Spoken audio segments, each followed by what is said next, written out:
Supal pala naman si Ping Lacson kay Senator Marcoleta.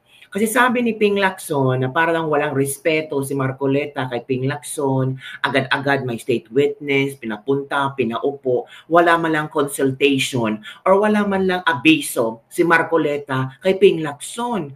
Kaya pina-background check ni Ping Lacson yung state witness ni Marcoleta at sinagot ni Senator Marcoleta itong fake na notaryo ni Orly Gutesa. Ano kaya mayayari sa lawyer no na nagsabing fake ang notaryo? Sabi ng iba, walang bisa yan, walang bisa yan.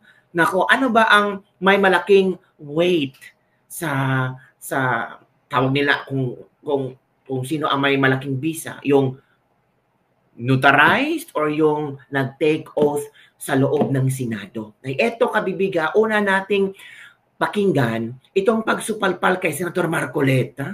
Parang ano ba? For me lang parang gusto ni Lacson na pahiyain si Marcoleta. Pero akala ni Lacson ba mapahiya si Marcoleta? Alam nyo kabibig, nung sa loob ng Senado ba, puro plastikan sila, no? Nagpa-plastikan silang lahat. Alam naman natin, yung ibang senador ayaw kay Marcoleta.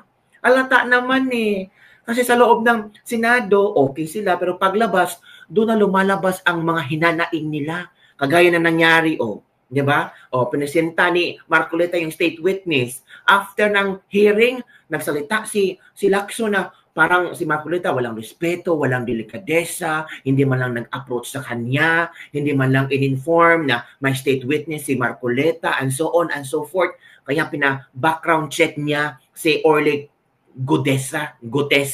Ito kabibiga, ito ang sagot ni Senator Marcoleta ni Ping Lacson. Ping Lacson, mapapahiya na naman ka dong. Mapahiya ka talaga dong, oy. Ito ito nasa yes na sinasabi ko. Let him muna Walang kortesiya o mano sa biglaang pagharap ni Orly Gutesa bilang witness sa Senado. Ito naman ang sagot ni Senator Marcoleta. Yun Ang sabi ni Lacson walang walang kortesiya, walang respeto. Parang ganun ba? Walang courtesy. Ito na. Well, sabi naman nila, Sen, surprise ito para bagang may konting pagdududa rin po. Miss Watang, chairman, sabi niya, hindi na coordinate, wala daw courtesy. Yun hong pagharap nitong si Master Sergeant Gutesa. Wala daw courtesy doon sa komite at maging sa chairman ng... walang courtesy. Walang courtesy. Paano po masasabi na walang kortesiya? Di ba nagsalita ako, sabi ko, Mr. Chair, I am going to consume the remaining time that I have to make a disclosure. Okay. Sinabi ko yung pangyayari na tinawagan ako niya, at kung papayag kayo, Mr. Chair, ay iahayag ko dito yung witness na sinasabi ko. Let him testify. Tinayagan naman po niya. Diba? Tinawag ko ngayon. Nasaan ang kawalan ng courtesy? Pinagpaalam ko Hindi ko na biglang nagsasalita, Mr. Chair. Ito po, iupo nyo rito. Wala naman noon. Oy, Lacson, napaghalataan ka tuloy plastic.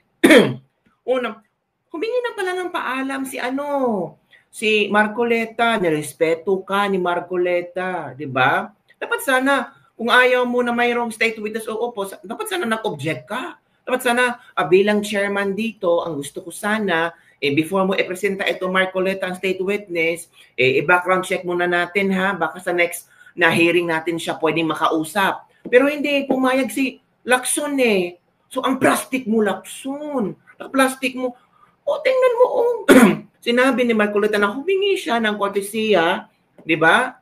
Hala ka. Nakikita naman po ninyo ang lahat ng nangyari. Kayo po ang higit na nakakaalam dahil napanood po ninyo pati yung paraan kung paano ko po siya inihayag sa gitna ng komite. Yon kabibig. Eto na ngayon. Itong itong notaryo. Giniit ni Senator Marcoleta na may bisa pa rin ang statement ni Gutesa dahil ito ay binasa at sinumpaan sa Senado. Yung magsasabi na fake na tanim witness, fake yung sinasabi ni Gutesa, makinig kayo sa lawyer kasi hindi kayo lawyer. Ito na. So, ang sabi ng isang senador, hindi ko na babanggitin para hindi na kayo mag-away-away. Kung mapapatunayan nating peke ang notaryo, mawawalan ito ng bisa at bababa ang kredibilidad ng testigo. Sinabi ng isang senador. Sino bang senador ba yan? Sinabi niya. Ano yung senador? Abogado po ito. Senador na abogado. Sige po. Oo. Ano, sino yan? Paano po yun, Sen? Si Kiko ba yan? Baka siyang bumaba ang kalidad. Kasi hindi ba niya alam, nandun kami, ewan ko kung nandun siya, no? Pero ang sinasabi ko, sumumpa yung witness. Okay. Si Gutesa. So ano man yung pagkukulang, halimbawa, aminin na natin kunwari lang, granting na talagang hindi yung pumirma, granting na nakuha ni Gutesa yung pangtatak. Ano? Yung stamp. Pagkatapos nakuha pa niya Ay, grabe naman ni Gutesa. Siya ang kumuha ng stampad. Para, ako na lang mag-stampad. Grabe. Grabe ang utak. As in, grabe yung imagination ng mga bashers ba na, baka kinuha o ninakaw ni Gutesa yung stampad para siya na lang magpirma. Uy, grabe. Lower brain cells na talaga kayo. Grabe. Yung notarial register na nakatago doon. Pati yung mga numero. Makapal na libro, journal yun eh. Assume natin na alam niya kung saan niya kukunin yung number. Siya yung naglagay, ano?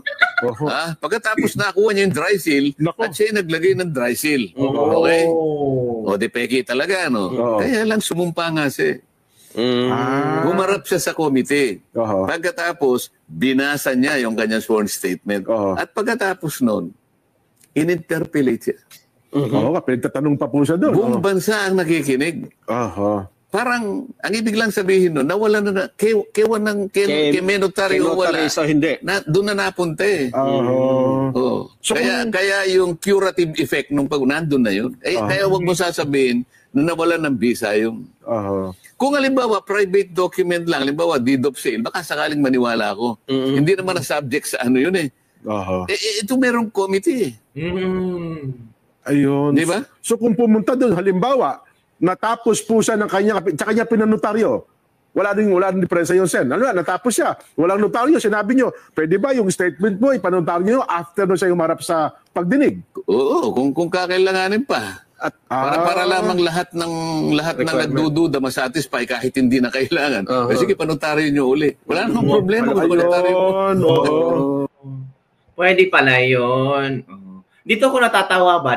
This part ako natatawa. Kasi talagang, ito. Sinabi ng isang senador. Sinabi niya. Ano yung senador? Abogado po ito. Senador na abogado. Sige po. So, paano po yun, Sen? Baka siyang bumaba ang kalidad.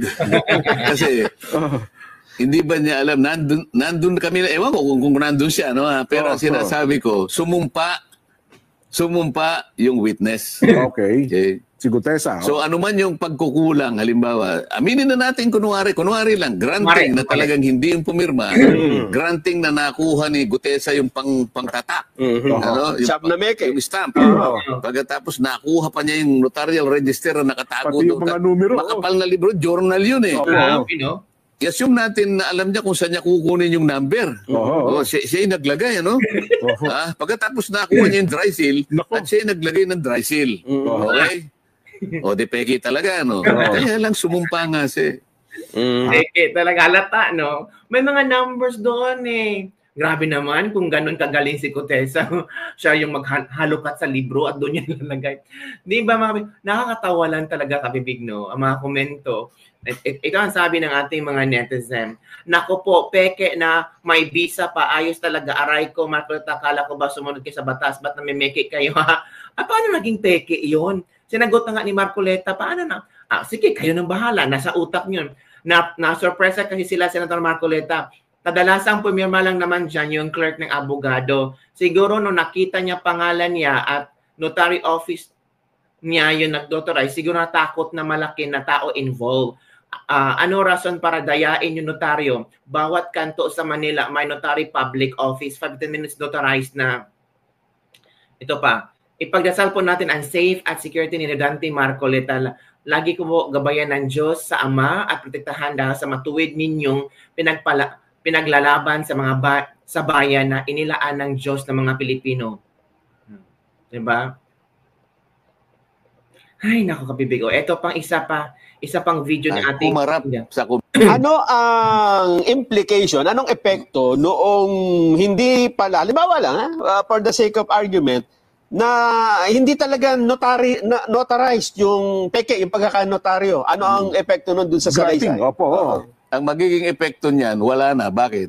Kasi subsequent to that event, si Gutesa humarap sa komite. Humarap sa Blue Ribbon Committee at siya'y pinasumpa. Okay.